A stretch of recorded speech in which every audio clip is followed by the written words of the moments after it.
Effectivement, quand nous avons rencontré François-Joseph Grimaud à plusieurs reprises avec Monsieur le maire, nous sommes vraiment dit qu'il était absolument essentiel de comprendre pour pouvoir agir. Parce que si on ne comprend pas bien les enjeux, c'est très compliqué de pouvoir apporter les bonnes réponses. Et cette compréhension est essentielle et pour nous, élus, décideurs, c'est incontournable. Donc, dans le cadre de cette rentrée du climat, qui, je l'espère, n'est pas totalement passée inaperçue dans l'actualité, mais c'était le cas, le mois de septembre, c'était la rentrée du climat. Nous avons vraiment souhaité mettre l'accent sur la pédagogie et la compréhension, d'où l'objet de cette présentation. Maintenant, je vais vous remettre en perspective effectivement notre action sur le climat qui est multiple, parce qu'en fait, je crois qu'il n'y a pas une seule action menée dans cette ville que nous lançons qui n'a pas comme objectif, comme un des objectifs, de lutter contre le réchauffement climatique. Notre premier engagement consiste à réviser notre plan climat. Parce que notre plan climat, ça va être le plan avec l'ensemble des objectifs adaptés localement, avec l'ensemble des actions adaptées localement qui vont nous permettre de pouvoir adresser cet objectif de la neutralité carbone en 2050. Cet objectif, contrairement à ce qui avait été fait par le passé, nous le voulons vraiment mesurable chaque année et à horizon du mandat. Parce que c'est facile de s'engager à un objectif en 2050 où nous ne serons plus là pour en répondre. L'idée, c'est vraiment maintenant de pouvoir s'engager sur des objectifs qui sont mesurables dans le temps et qu'on puisse effectivement pouvoir jauger notre action là où on en est. Et ça, c'est essentiel.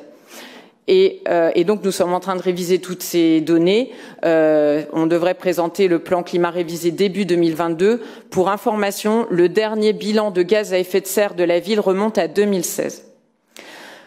Concernant nos actions, nous n'avons pas attendu de la révision complète du plan climat pour lancer des actions.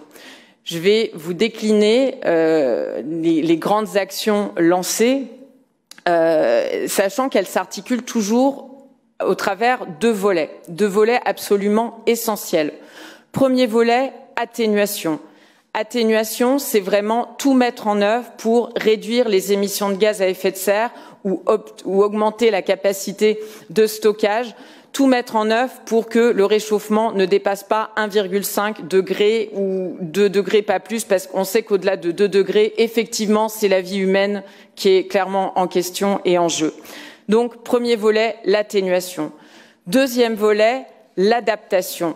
L'adaptation, c'est parce qu'on sait que les plus 1,5 degrés, on va y avoir droit. Donc, en fait, on est obligé de commencer à prévoir des actions qui vont nous permettre de nous adapter. D'où la création des îlots de fraîcheur, d'où la végétalisation de la ville, d'où un certain nombre de mesures pour lutter contre les inondations, pour préserver la ressource en eau et ainsi de suite. Donc ça, ces deux volets-là, je pense que c'est important de le rappeler, c'est systématique dans l'ensemble de nos politiques, de nos orientations politiques, nous adressons systématiquement ces deux volets. Notre action, elle se décline selon trois grands axes. Le premier, c'est en tant que collectivité, nous devons être exemplaires. Partout où nous avons la main, il faut que nous fassions. Enfin, on ne va pas attendre partout où on a directement la main, que ce soit sur notre patrimoine public, que ce soit sur la cantine des écoles où c'est nous qui sommes pourvoyeurs des repas. On n'a rien à attendre, on peut faire. Donc là, partout où on peut faire, on fait.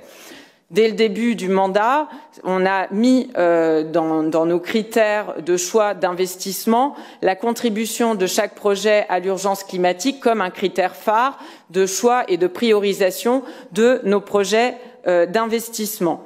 Nous avons refondu notre SPASER en mettant le bilan carbone comme critère de notre politique achat pour être cohérent. On ne peut pas dire on veut baisser les émissions de gaz à effet de serre et continuer à acheter sans aucune considération de ce que nos achats ont comme impact carbone. Nous avons mis en œuvre et nous travaillons actuellement sur la mise en place d'un budget climat qui nous permet de prendre en compte qui va nous permettre de prendre en compte de manière systématique dans nos décisions d'orientation budgétaire l'impact climatique. Là où nous avons la main, les cantines, j'en ai parlé, le CIVU, depuis la rentrée scolaire, une alternative végétarienne est proposée de manière quotidienne, avec en plus un repas végétarien proposé une fois par semaine à l'ensemble des enfants. À compter de 2022, au fil de l'année, nous allons introduire un second repas végétarien. Donc ça, nous avons la main, nous faisons. Patrimoine public. Sur l'ensemble de notre patrimoine public, nous entamons des actions de recherche d'efficacité énergétique systématique. Au-delà, même en deçà, même je dirais, du décret tertiaire. Le décret tertiaire impose d'agir au-delà de 1000 mètres carrés. Nous faisons un passage au crible de l'ensemble de notre patrimoine avec l'objectif de baisser de moins 25% non-consommation en gaz, en électricité et en eau.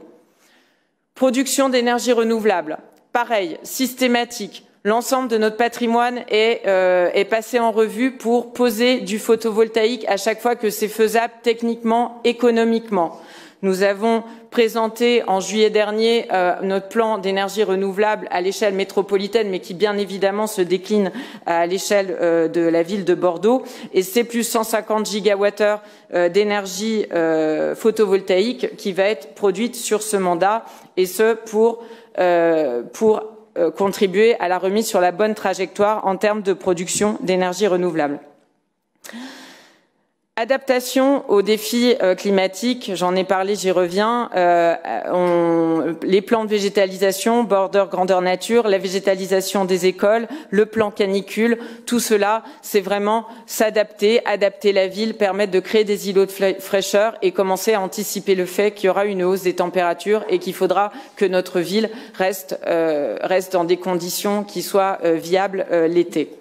Donc ça, c'est le premier point, c'est vraiment en tant que collectivité, partout où je peux faire, je fais. Deuxième grand axe, deuxième grand volet, en tant que collectivité, j'ai des compétences, beaucoup de compétences d'aménagement, et celles-là, j'essaye autant que possible de les mettre au service de la lutte contre le changement climatique. Je ne peux pas faire un pas sur le schéma des mobilités sans vouloir refaire tout ce qui a été dit ces dernières semaines. Les émissions de gaz à effet de serre liées aux mobilités sur la métropole, c'est 40%, sur la ville, c'est 32%. Donc les mobilités, effectivement, c'est incontournable. Quand on fait un schéma des mobilités décliné à l'échelle de la ville avec comme objectif prioritaire le report modal avec en priorité la marche, le vélo, toutes les mobilités douces, bien évidemment, on est au cœur du sujet de la réduction des gaz à effet de serre. Deuxième exemple, en tant qu'aménageur, je reviendrai sur le bâtiment frugal bordelais, qui est pour moi une parfaite illustration à la fois de comment on met en œuvre l'atténuation et l'adaptation au niveau de la construction de nos bâtiments. C'est vraiment faire en sorte que nos bâtiments s'adaptent aux enjeux climatiques, aient moins d'impact en gaz à effet de serre au moment de leur construction et permettent de gérer plus facilement les fortes chaleurs qui vont venir. Sachant que là encore, on est dans notre compétence d'aménagement. Aujourd'hui, le bâtiment frugal est optionnel. Demain, il va s'inscrire dans le PLU, qui sera un bio-PLU qui va vraiment intégrer le bilan carbone en son sein. Donc ça, c'est le deuxième grand volet. Partout où j'aménage, j'essaye de faciliter la lutte contre les émissions carbone. Le troisième axe, en tant que collectivité, je ne peux pas tout faire. Par contre, je peux inciter et je dois mobiliser. Alors, en termes d'incitation, les grandes politiques publiques que nous avons, c'est bien évidemment l'accompagnement à la rénovation énergétique des logements. Là encore, c'est un très très gros volet puisque ça représente près de 30% de nos émissions de gaz à effet de serre sur la ville de Bordeaux. Là-dessus, nous sommes en pleine révision de la stratégie de rénovation de la métropole, avec très clairement l'ambition de rehausser fortement les moyens, puisque aujourd'hui nous savons que nous ne sommes pas sur la bonne trajectoire en termes de baisse de notre énergie liée au logement. Autre volet, accompagner bien sûr les entreprises dans leur transition dans leur transition énergétique, mais pas que, leur empreinte numérique, la gestion des déchets, la gestion des mobilités, avec là-dessus un véritable travail qui est fait pour accompagner les entreprises. Et puis j'en reviens au sujet énergétique. Nous avons engagé un certain nombre de chantiers, la charte tertiaire pour accompagner les entreprises sur le décret tertiaire et accompagner à l'audit énergétique des entreprises. Donc ça, c'est le troisième volet, c'est partout où on peut inciter, on le fait. Par contre, et c'est là où j'espère reboucler l'objectif de cette présentation qui vous a été faite, nous, collectivités, on est responsable de moins de 10% des émissions de gaz à effet de serre de notre métropole bordelaise. Moins de 10%. Donc, partout où j'ai activé mes leviers, c'est bien, j'ai fait 10% en gros, mais on n'aura fait que 10%. Donc, en fait, il faut arrêter de croire que la collectivité va pouvoir résoudre ce sujet. La collectivité peut accompagner, elle peut inciter, mais il y a un moment donné où c'est vraiment à chacun de s'emparer pleinement de ce sujet et d'agir. Et c'est pour ça que, pour moi, cette formation très pédagogique de la fresque du climat est absolument essentielle, parce qu'elle permet à chacun de comprendre comment, et c'était la question de Madame Famy, comment je fais pour passer de 12 tonnes à 2 tonnes? Eh ben oui, ça implique des choix qui sont de la sphère d'ordre personnel, qui suppose effectivement de remettre en question nos manières de consommer, nos manières de vivre.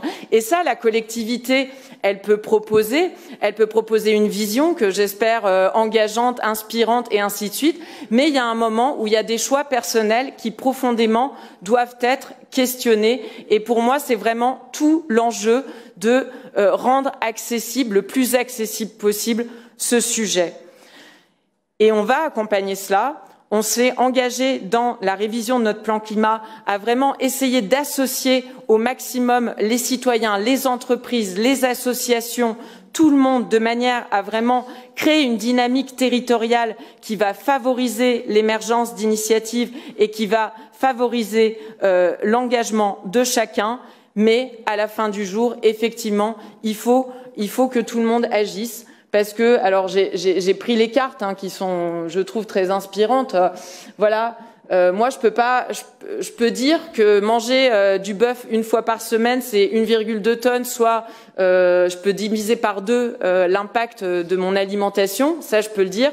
Par contre, moi, je peux pas le faire à la place des gens. Et là, il y a vraiment cet enjeu de la pédagogie qui est clé et qu'on doit absolument tous comprendre et porter. Pour en finir, je ne veux pas tout renvoyer à l'échelle individuelle. On a parlé de l'État. Effectivement, il y a la responsabilité absolument à tous les niveaux. Et à tous les niveaux, elle doit être prise. Par contre, effectivement, beaucoup de mesures aujourd'hui sont imposées par l'État. Par contre, une obligation sans moyens, c'est un achat de bonne conscience. Et malheureusement, aujourd'hui, beaucoup de mesures nous sont imposées avec malheureusement insuffisamment de moyens pour vraiment permettre l'atteinte des objectifs qui sont fixés à l'échelle nationale. Et en tant que collectivité, on ne va pas pouvoir trouver tous les moyens nécessaires, notamment à la rénovation énergétique des bâtiments. Donc on a un sujet effectivement que chacun prenne sa part et c'est aussi un des enjeux que tout le monde comprenne cela dans cet hémicycle. Voilà.